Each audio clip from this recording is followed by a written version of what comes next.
Mee keessummaan keenya har'aa eenyudha akkamiin yaadattu mee of barsiisi. Allah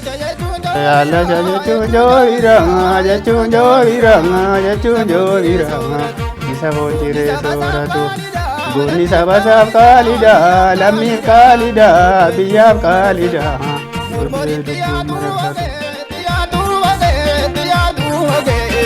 Namatti furtuu biyyo keenyuma nurraa guutanii bokkaa baatanii yaa warra dhugaa dabsu wayyo yaa warra kaleef deemgaddaa deemsee jennaa eeggadda. Tole ani artisti Geetuu Abbabaan jedhama. Sirba mata duree Madaamu Golee jedhamuun hawaasa biratti baay'inaan nan beekama.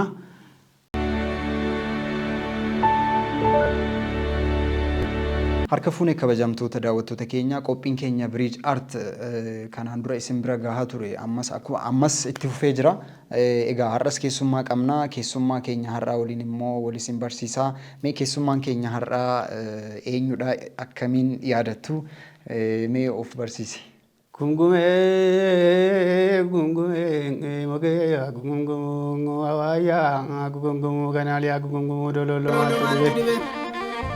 Gonia dudubaru gonia gungu kana jere garu mo tudire utu tiango ge guni ge darbini tiro ya bare ko na darbini nirar bersaga badal began tanira ukira ga badal began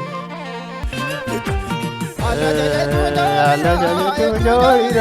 jachun joira isa bojire sooratu goonni saba saaf qaalida lammiif qaalida biyyaaf qaalida.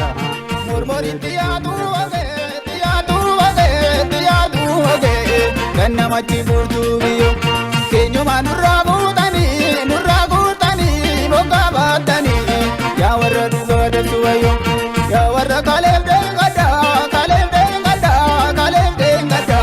deemsee jennaa eeggadda. Tole ani artisti Geetuu Abbabaan jedhama. Sirba mata duree Madaamu Golee jedhamuun hawaasa biratti baay'inaan nan beekama. Qophii kanarratti naaf heeruu keessaniif warri Bridge Art TV guddaa galatoomaa isiniin jechuu barbaada. Hayyee guutaa gaa ani dursee si beeksisuu Geetuu jechuu kooti. Dursee si beeksisuu kootiin dura daawwattoonni si beeku. Wanta daawwattoonni immoo ittiin si baran ati si yaadachiisteerta. Nus baga nagaa dhuftee siin jenna. Mee duraan dursee Geetuun eenyu eessatti dhalattee guddattee akkamitti immoo gara artii dhuftee mee ka'umsaaf waan kanarratti haasofna. Ani kan inni dhaladhee guddadhe godina Salaalee aanaa Kuyyuu ganda qotee bulaa Bukkooloo jedhamu keessatti gandoota naannoo inni dhaladhe kana natti dhiyeenyaan artistii baay'ee beekamaa ba'e keessaa tokko artistii Xiqqaa Tafariiti Hollaadha. Manni keenya daa'imummaadhaa kaasee taansee magaalaa Gabra Gurraachaatti mana barumsa lakkoofsa 2 Qeeraa jedhamutti kutaa 1-8 barnoota koo bifa ho'aa ta'een bifa barsiisonni koo ittiin na galateeffatanii fi bifa maatiin koo hundii fi dhalattoonni naannoo sanii warri na beekan hundi galatoominaan jedhanii barnoota koo kutaa 8 xumuree kutaa 8 boodas achuma magaalaa Gabra Gurraachaa mana barumsaa lakkoofsa sadarkaa 2ffaa Gabra Gurraachaatti akkasumas qophaa'ina achumatti xumure.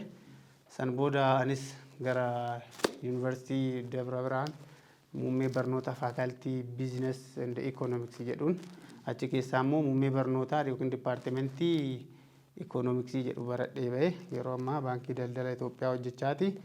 Qophii wantoota aartii hawaasa keenya yookiin saba keenya ilaallatan irrattis hirmaannaa gochaan jira. Akkasiin jedha. Baay'ee namatti tola. Amma hojii daldala hojii baankiirra hojjetaa jirta. Sanumas immoo jireenyi kee isumaayyuu ta'e osoo jiru aartii keessas jirta. Eessatti akka dhalattee guddattee egaa nuuf kaasteerta. Sadarkaa barumsa keellee maalirra akka jirtu nuuf kaasteerta. Egaa immoo ijoollummaa keetii kaasteeti immoo hojiin aartiin ansi keessa bulee akkan kanaan dura dhagayetti yuunivarsiitiirrallee gaafa jirtu hojii aartii kanarratti gumii wayifaa akka uumtee faatu himama. Achi keessattis hojii artii irratti akka socho'aa akka turte. Sanallee nuu kaasi. Dhugaadha maaltu ture ani elementarii gaafan baradhu elementarii keessatti qophiiwwan akkanaa kun hin jiru. Itti of hin gatu yeroo sana barnoota kiyyaanis baay'ee cimaan ture. Sadarkaa irra ture tokkoffaa waan ture. Gara otuman dandeettii qabu oduma yaadni koo gara sana na jiru. Garuu attention koo gara kanatti yoo hatame tarii wanti ani kaayyesse yookiin sadarkaan barnoota kiyyaa kun hiriyootaan ittiin kompiitii yookaan wal dorgomu kana bira duubatti xiqqoo dhiibbaa qabaa laata. Maaf dura barnoota kana galmaan hin gahu kaayyoo kiyya san booda galmaan nan gaha kan jedhu yoo kaayyoo koo ture. Akkasumas mana barumsaa sadarkaa lammaffaa askuulitti gaafan darbus qophiiwwan baay'ee TV OBN yeroo san Oromiyaa TV jedhama natti fakkaata. Waanuma TV yoo arguun ogas nutti baay'ee waan guddaa nutti fakkaata. Akkanatti beekamu miidiyaan hin jiru afaan Oromootiin kan darbu. Jaarsa eebbaa ta'een hojjechuu qabeessan booda yoon gara sanatti gale rakkoo barnoota koo irratti xiqqoo jedhee waan hin shakkeef jaarsa eebbaa ta'ee hojjechuu qabee achi keessaa immoo gumii balaqqeessaa magaalaa Gabra Gurraachaa kan jedhamu jaallee amantee yookaan immoo amma kabitoo kan jedhamu kun ifaan achi keessa iddoo turan isaan ofitti na dabalanii achis dhaqee achi keessattis bifa ga'umsa qabuun hojjechaan ture.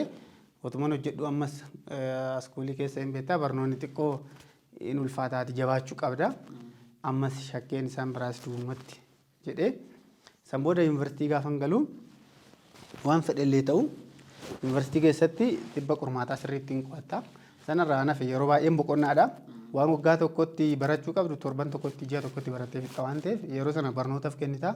Sanarraa kan hafe immoo gumiiwwan akka gaasoo dhaabnee ofii keenya gaafannee biiroo nuuf laatamee qabsoo guddaa keessa turre yuunivarsiitii dhugaa dubbachuuf taana. San booda garaan kiyya ammuma namni aartii Oromoo irratti hammam kutannaa qaba maalidha? Nuti akkan hojjenne maaltu nu dhorkaa? Nuti daba namaa hin qabnu saba daba namaa qabu miti. Waan keenya mul'ifachuuf immoo maal rakkoo qaba? Amantaa namaa irratti dhiibbaan geessinu. Amantaa yoo ta'e namni hundumtuu amantaa keessatti guddate hin qaba. Kanaaf amantaa namaa dhiibuu yookaan aadaa namaa hin dhiibin yookaan amantaa namaa hin dhiibin malee maali waan kee yoo guddifatte kan jedhuun kutannoo godhee yuunivarsiitiidhaa eebbifamee ba'e 2008 ji'a waxabajjii keessa ergan ba'e 2009 baay'een turre akkasuma qoramee hojii darbee bakka sadan arfan tokkotti waamamee achi keessaa select godhee bakka naaf ta'u galee san booda waggaa ergan guutee gara artii kana yaaduun qabe. Ijoolleedhaa walitti dhufu walaloowwan adda addaa barreessu. San booda gara artiitti dhufe gara artiitti gaafan dhufu hojjettu malee naan jedhan ijoolleen sirba jetteeree jedhu eebbisuu deemnee magaalaa Fiicheetti Tafarii Salaalee gurum hoteelitti namni wayii na fidee dhaqe. Namoonni gurguddoon immoo achi keessa jiranii ani hin beeku namoota sanii geerartu malee naan jedhan. Geeraree jennaan namni hundumtuu jaalatee waa kaan birrii kaan uskii gadi fuudhee san booda ani ammana dandeettiin qaba kan jedhu sammuutti naa dhufe ammas hojjechuun qabaan jedhutti seenee jalqabe san booda. Okay, muumantii kanatu ka'umsa si ta'e. Garuu duras ka'umsi wayii jiraayyuu akka cabsitee seentu immoo kan gaafas waltajjii sana irratti geerarte. Geerarsa sanii yaadatta? Kan eenyu ture? Geerarsa sanii geerarsa aadaadha ka Salaalee keessa wanti namni geeraru hundumtu wanta hawaasa keessa jiru wanti addaan jiru waanuma achi keessa jiru namni fuudhee ba'a. Garuu hamma tokko keessa na yaadadha. Alati bali kula risa bali sharara. Alati bali kula risa bali sharara. Gota duga marara gade lubu marara. Yauda lagamoge bilchada gara mura kichu gara nani. Ilma garaa naani gubbuma laalu malee dirma muuna ganii hariiroo. Anuu osoo achi jiraadhee si badhaa surraa duubatti waan deebi'u natti fakkaatu. Baay'ee namatti tola. Yeroo maala yaadadhee gaafa dallaa jirtu yookaan immoo gaafa yuunivarsiitii keessa jirtu gumii akka qindeessuus yaalaa akka turte ati sinaaf kaasteersa anis odeeffannoo nan qaba. yeroo sanatti yeroo sun baay'ee rakkisaa ture. Gumichi sun afaan Oromootiin qofa hojjetaayyuu jechuun dhiibba wayiin jiru pireejarii wayii akka waan sana dhiistan yeroo siyaasni yeroo sanii xiqqoo rakkisaa waan tureef jechuudha. Haalli yeroo sana ta'e ture baay'ee ulfaataa ture. Yuunivarsiitota Gumii ijaaruu miti. afaan Oromoo dubbachuun baay'ee waliin deemuun baay'attee waliin deemuun iddoo tokko taa'uun. waan wayii mari'ataa siin jedhama. Iddoo tokko gaafa teessu amma barnoota fi ta'e nama beektu wajjin teessa mire ati garaadhaan itti haasofte waan namni jedhu tokko hubachuudhaaf nama afaan kee beeku, nama qooqa kee beeku, nama aadaa kee beeku wajjin yoo ta'e irra filatama.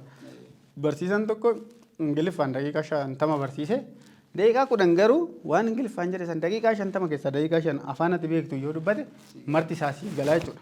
Waan biraa dubbachuu baatullee mata duree isaa meen poointii wanti achi keessa jiran sana afaan dhaloota keetii yoo sii dubbate sii gala. Ammasuma gaafa wal bira teessus jechuudha. Nuti afaan Oromoo qofaan sagantaan kun darbuun qabu afaan lamaaninu yeroo pirogiraamiin qopheessan darbuu qabaa jedha. Amma Zakkaariyaas Fiqiruu Mucaa jedhamu beektaa OBN gaazexeessa. Zakkaariyaas afaan Amaariffaas paarfektidha, Ingiliffaas hin danda'a, afaan Oromoos hin danda'a. Hundumaayyuu paarfektidha. Nuti immoo afaan Amaariffaa irratti akkasuma hundaa miti. Achi jiraayyuu inni yeroo sana. Inni barataa waggaa lammaffaa ture yeroo nani waggaa tokkoffaa ture san. San booda isa ofitti daballe. Isa gaafa ofitti daballu isa ofitti daballee to'i inni immoo akka caarraa ta'e baachii nu wajjin eebbifamaa jiru. Nu wajjin eebbifamaa kana booda ati baachii keenya waan taateef amma as keessa jirrutti gumii kana tursiisuu qabna. Kanaaf inni mana amantaa deddeebi'allee waan akkanaa xiqqoo baay'ee fuuluun godhu garuu immoo mucaan ilaalchi isaa ammas hundaa miti nama liberaal ta'e. Aadaa isaa irrattis nama hin sodaatu mana amantaa soo dhaqe akkasuma koorsiiwwan adda addaa barsiisaa nama baay'ee gaarii ilaalcha gaarii qabu bifuma amantaatiin illee inni bifa hundaanuu madaalessee ilaala waan hundumaayyuu gar tokkotti ilaalu mucaan. San booda inni sagantaa nu beeksisa. Inni sagantaa nu beeksisa akkamitti daaqonii ta'ee to'i waan akkanaa hojjeta kan jedhamu nama alaa ijaaramu. Mucaan ani daaqonis ta'e waan fe'es ta'e paatriyaarkiis ta'e waa'ee koo anatu beeka. Ammani aadaa fi afaanis duudhaa koo ibsuu barbaadetti namuu nan dhorku. Sanarraa waan hafe immoo yeroo waan sana jedhu amantaa arrabsoo kan jedhamu ta'e immoo karaa mana amantaatti seera mataa isaa qaba waan ta'eef namni amantaa naa gaafatee akkasitti itti fufnee gara dhumaarratti nu jalaa dhaabani waan ta'eef. Nu didan cufaa yeroo jedhanii cufnee homaa gochuu hin dandeenye san booda achii ba'ee anis kutannaa kanaan akka namsiin jedhu gara kanatti ilaalee. Egaa chaalenjii gumii dhaabuu yuunivarsiitii keessatti chaalenjii gumii hundeessuu maal akka keessa dabartan nuuf kaaste. Yeroo sana gaafa gaafii dhiyeessitan battalumaan isinirraa fudhatanii warri yeroo sana jiru.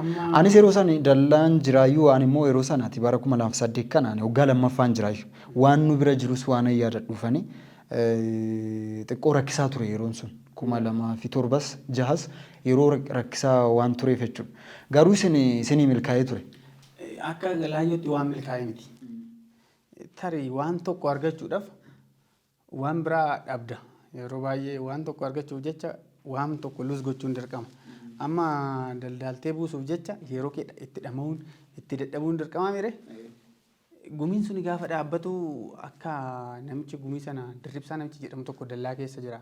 Hojjetaa siyaasa dallaa sana keessatti ramadamee akka Oromiyaatti nama achi jiru. Karaa namicha sanaan hin malee socho'uu hin dandeenyu nuti. Maaliif jennaan innis ergama mataasaa qaba. Nuti immoo kaayyoo gumii kana dhaabnuuf qabna. Namicha kana caqnee itti baay'ifnee amma Oromiyaa guutuu amma federaalaa amma pirezidaantiitti deemet namichi kun immoo nu qabachuu barbaada. Hojiin achi keessatti inni hojjetu immoo ijoollee akkanaa of jalaa qaba jedhee yoo wanti jedhe fudhatama godhataaf sii galee. Nuti wajjin jirra. Nuti wanna barbaade miseensa barbaades ta'uudhaaf rakkoon qabu. Garuu wanti nu barbaadnu taargeetii isa jalqaba kaayyoon amma gumii kanaa nuuf mirkanaa'uu qaba. Yoo kana ta'e yoo kana nuu mirkaneessite asis dhuguma nama aartiidhaa hojjetu nama afaan keetii yookaan aadaa keetii saba keetii hojjetu kana nuu godheenneeni inni kana nuuf raawwatee ture. Sababuma saniin mucaa wanna yaadadhu keessaa waan namicha sanaa walitti dhufu waan nuuf waye mucaa Rabbumaa jedhamu tokko mucaa Wallaggaati. Akka caarraa ta'ee barnoota ikoonomiksii oduu baratu gosa tokkicha F fide. Effii gaafa fidu ikoonomeetiriksii kan jedhamu ikoonomeetiriksii kan jedhamu yoo dura istaatiksii yoo effii fidde ikoonomeetiriksiin fudhattu. Ikoonomeetiriksiin istaatiksiin F of X itti kennee simisteera lammaffaa ganaa simisteera waggaa lammaffaatti dhufee waggaa isa faaqu immoo ikoonomeetiriksiin laag jalaataa gara waggaa biraatti jechuudha. Mucaan kun nutti bu'e. Haadha abbaatiin qabu mucaan kun immoo wallaggaatti deddeebi'ee gargaarsa namaatiin barata beektaa. Ijaa kanaaf maaliin godhee mucaan kun waggaa lammaffaa dhufeetti buna wayii harkatti qabatee dhufe akka kiiloo 8-10 hin taa'eetta. Ittiin mana kireeffachuudhaaf. Mana kireeffatee amma waggaa tokko guutuu ofii nyaata of danda'ee ofii jedhee barachuu deema. Ammas waanumti akka gumisanii chaalenjii nu qunname. Mucaan kun barnoota dhiisee deebi'uuf deema. Kan baratu immoo saabjektii takka. Sigalee saabjektii takka tana asaayimentii maal nu hin gargaarra. Qorumsuma amma ta'e siisoo fide giraajuweet godhee hin ba'a waan jedhu kaayyoo keenya ture. San booda ammas akkuma gaafii gumii gaasoo dhaabuu sanitti namicha kanatti deebinee ammas namicha dirribsaa jedhamu kanatti maal goonaa mucaan kun nu harkatti beeleera haadhan qabu abbaan qabu gibbii kana keessa doormii baay'eetu jira lafa taa'u doormii tokkicha nuuf fayyamsiisii fi hiyyummaa harkaa dhaqalleessa ta'uusaa nu hubachiisi.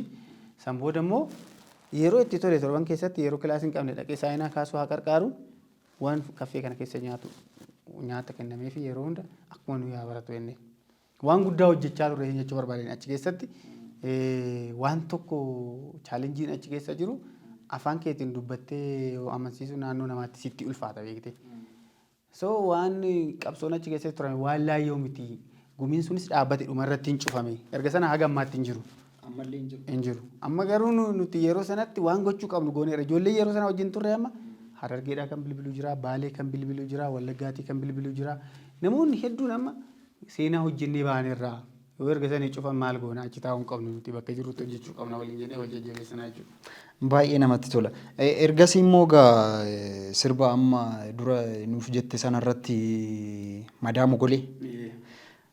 Madaa Mogolee kana yeroo bara kam baaste barana bara 2015 waggaa guutaa jira 2015 xiqqoo beekamtii argateera nama baay'ee birattis intini jechaa jira yookaan immoo mul'achaa jira. Madaa Mogolee maaliif jetteen garuu? Jalqabumarraa sirba kana baasuuf chaalenjii hedduun arge. Sirbi tokko har'a 200,000 si gaafata wantoota viidiyoo tokko baaste yuutuubii kilippii tokko yuutuubitti kennuudhaaf jechuudha. Inni iyyuu gaafa yuutuubiin sirraa fudhatu kwaalitii akkamiin hojjetamee kan jedhu filannoo keessa gala. Kwaalitii kan qabu hojjechuudhaaf immoo rakkoo kana keessa dabarteeti. Istiidiyoo 3 dhaqee sirba kana hojjechuudhaaf. Istiidiyoo 3 birrii guutuu kaffalleen dhiisee bahe. Naaf ta'uu dide akka garaa kiyyaatti.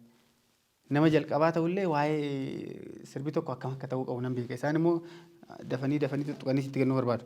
Ani immoo bira taa'ee akkanatti asitti jedhee hojjisiisuudhaaf sitti meera dhaabbata baankiin hojjedha waan ta'eef dhaabbata baankii keessatti daqiiqaa 5 baay'ee guddaadha guyyaa tokko miti. San booda achi kunis chaalenjii guddaa akka Madaa Mogoleeti jechuudha. Lammata irratti Madaa Mogolee jechuun Mogoleen kee gaafa madaa'u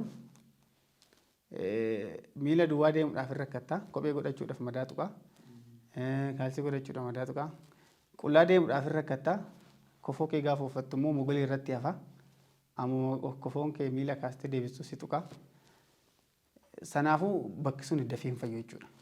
Ulfaatina inni qabu ibsuuf. Hin fayyu bakki sun yoo fayyes maal ta'a godaannisa ta'ee fayya malee Mogoleerri madaa yoo tokko taanan qaama guutuu isa duraa sanitti deebi'uu hin danda'u. Afoolli kun yookiin immoo mammaaksi kun immoo ana bira yoo doon ta'een hawaasa keessa jira. Hawaasni gaafa araarsuu tokko deemu namni dhibee ta'ee tooyi akka namni hin araaramne.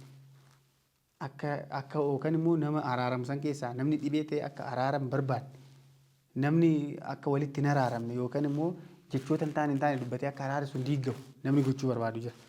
Maaloo dubbii kee kanatu Madaa Mogolee ta'ee achi sii kan dhoowwe maal taa'uu nurraa buute yoo nu dhiiste kana dhiisi. Darbee immoo maalan godha Madaa Mogolee ta'ee rakkoon tokko si qunne dubbichi akkamsii ta'ee maalirraa gaatte godhan himatas yaa ta'u mana murtii maal waan adda addaa qaba daa'imas yaa ta'u si rakkise qabeenyas yaa ta'u maal godhatte maal akka madaama golee natti ulfaate deemsa na dhoowwee hin taane inni madaama golee natti ta'e kanarraa maal barannaa madaama golee jechuun rakkoowwan ciccimoo nama quunnaman yoo quunnaman immoo godaannisa nama keessatti ta'anii hafan kan hin fayyine ta'uunsaa ergaan kun immoo hawaasa keenya keessa rakkoo maaliif jira? Rakkoon jiru kun immoo madaama golee kanaa wal fakkaatamu waliif fakkaatu. Achi akka siiqne nu dhoowwamuu nu dhoorku. Ol akka hin baane nu dhoorkamuu nu dhoorku. Akka nama tokkootti dorgomaa taanee ba'uu odoo waggaa 5tti ba'uu odoo qabnu akka saba tokkootti waggaa 50 gaafa nutti fudhatu waggaa 20 gaafa nutti fudhatu waggaa 10 gaafa nutti fudhatu nu quxarseera mire kunis madaama golee kanaa wal fakkaataa jechuudha. Walumaa galatti madaama golee jechuun ergaa ammana hin jedhamne ergaa hedduu of keessaa qaba waan ta'eef ana caalaa afoola keessa warri baay'ee afaan baratan maanguddoo gurguddoo maal akka ta'e hin beeku.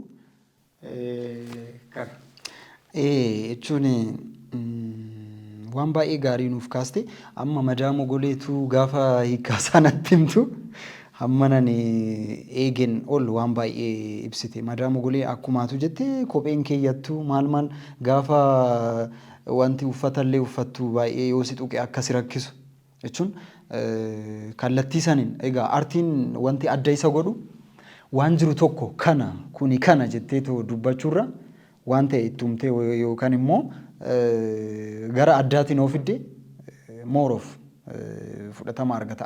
Artiis wanti adda isa godhu adda isa taasisu kana hidheen yaada. Baay'ee namatti tola. Salaalitti akka dhalattee guddatte Shawaa Kaabaa jedhama amma immoo Salaalee jedhamu malee jechaa jirtu isin milkaa'aa jira natti fakkaata. Salaalee namoota sirban nama baay'ee jira. Salaalee kun namni uummanni isaa guutuun sirbaadha jedhama. Kanarratti maalluun jetta? Atis sanarra riizaaltii sanaa ta'uu dandeessa jedheen yaada. Carraa ta'ee miidiyaatti yaa ba'u malee ana caalaa warri dandeettii guddaa qaban otoo miidiyaan isaan irratti bu'ee yeroo isaan xaafii haaman yeroo isaan ooyiruu isaanii keessatti waan adda addaa hojjetan yeroo isaan midhaan isaanii oddii keessatti dha'an otoo miidiyaan carraa miidiyaa kana argamee dhaqanii yeroo midhaan dha'u maal jedha yoo qotiyyoo naannessu yeroo haamu maal jedha yeroo haramullee amma nuti yeroo haramnu akkasittiin tartaadhaan haramna gareen kun as jalaa qabaa gareen kun achi hin baasa yoo ta'e dabaree isaa immoo gareen kun as hin baasa yoo ta'e yeedaloo biraatiin achi gaafa jijjiiru anasiis akkasumatti jijjiiree wajjin hin jalaa qabee jedha jechuudha. Achi keessa qote bulaan tokko yookiin jaarsi tokko jecha inni beeku sirba inni sirbee ittiin gaddasaa fi gammachuusaa ibsatu namoonni artistiidha jedhanii aartii Oromootti waan ammas ergaan dabarsine. Kun immoo yeroo ta'uu danda'a. Isaan yeroon bira darbuu danda'a. Humna ta'uu danda'a.